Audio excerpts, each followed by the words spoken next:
प्रश्नावली 4.4 के question number 1 का क्वेश्चन नंबर 2 हल करेंगे। क्वेश्चन नंबर 1 में कह रहा है निम्न द्विघात समीकरणों के मूलों की प्रकृति ज्ञात कीजिए, यदि मूलों का अस्तित्व हो तो उन्हें ज्ञात कीजिए। ठीक है, तो ये जो समीकरण दिया हुआ है इसका कह रहा है प्रकृति ज्ञात कीजिए। ठीक है, और मूलों का अस्तित्व हो तो उन्हें ज्ञात कीजिए।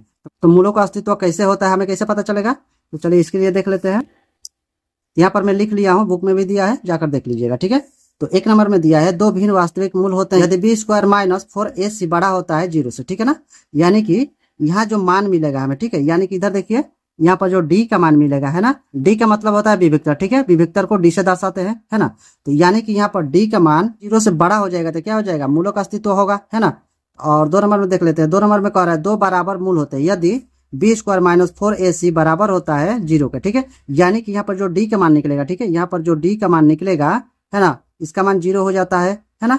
और 0 इधर है, ये पहले से 0 है ना। अगर दोनों तरफ बराबर हो जाएगा तो क्या हो जाएगा, मूलों का अस्तित्व होगा। ठीक है, और 3 नंबर में देखते हैं। 3 नंबर में कह रहा है कोई वास्तविक मूल नहीं होते हैं यदि बी स्क्वायर माइनस 4ac छोटा होता है 0 से। ठीक है ना, यानी 0 से छोटा कब होता है, 0 से छोटा तब होता है जब माइनस में आ जाता है। चलिए देख लेते हैं 0 से छोटा कब होता है ना।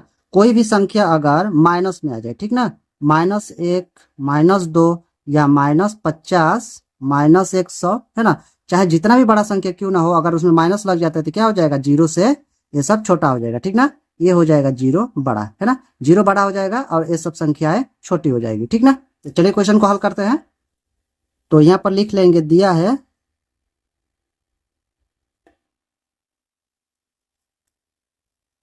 3x² माइनस 4√3 प्लस 4, ठीक है, बराबर 0। उसके बाद यहाँ पर ABC का मान निकालेंगे, है ना। यहाँ पर लिखेंगे A, B और C।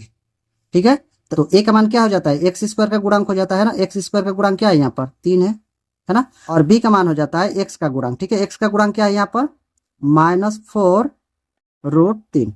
ठीक है ना, और C का मान हो जाता है अचर पद, है ना। अचर पद क्या है यहाँ पर, 4 है, यहाँ हो जाएगा 4। ठीक है, उसके बाद लिखेंगे तो D बराबर होता है बी स्क्वायर माइनस 4ac, है ना। तो मान भर देंगे। यहाँ पर B का मान कितना है, -4√3, है ना। स्क्वायर कर देंगे, -4 फॉर्मूला का है। और A का मान कितना है यहाँ पर, 3 है तो 3 रखेंगे और गुणे में रखेंगे 4 को। ठीक है, C का मान कितना है, 4 है। अब गुणा कर लेंगे बारी बारी से। तो माइनस को 2 बार गुणा करेंगे तो क्या हो जाएगा, प्लस हो जाएगा, है ना। और 4 को 2 बार गुणा करेंगे तो कितना हो जाएगा, 16 हो जाएगा, है ना। और रूट में 3 को 2 बार गुणा करेंगे तो कितना होगा, 9 होगा। और इधर है माइनस, और इधर हो जाएगा 4 × 12, 12 चौके 48। ठीक है, इधर हो जाएगा 48।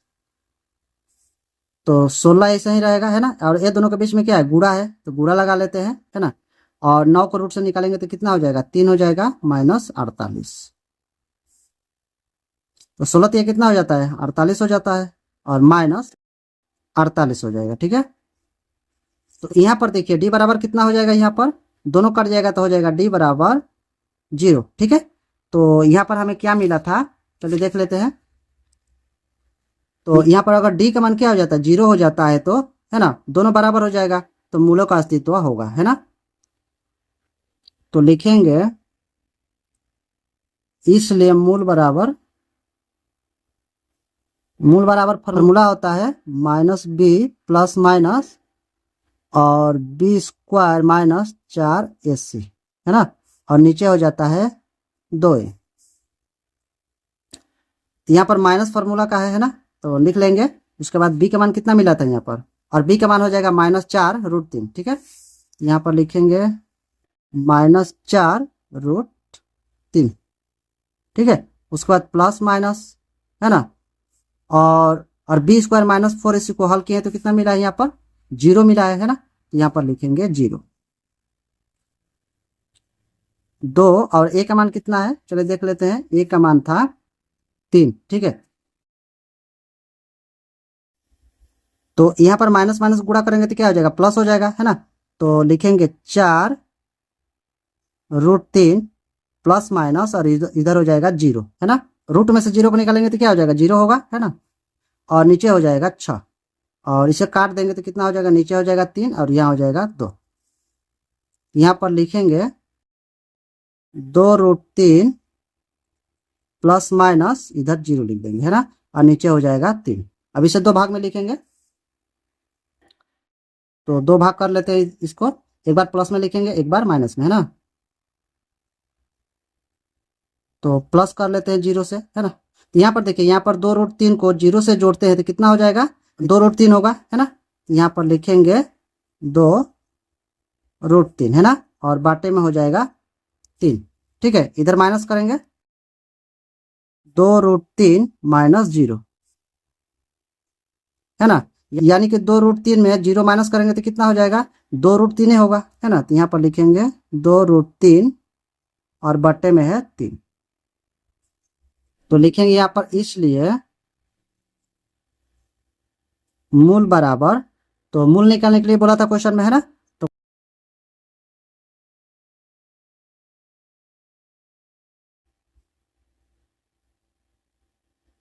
ठीक है, ये हो जाएगा हमारा आंसर।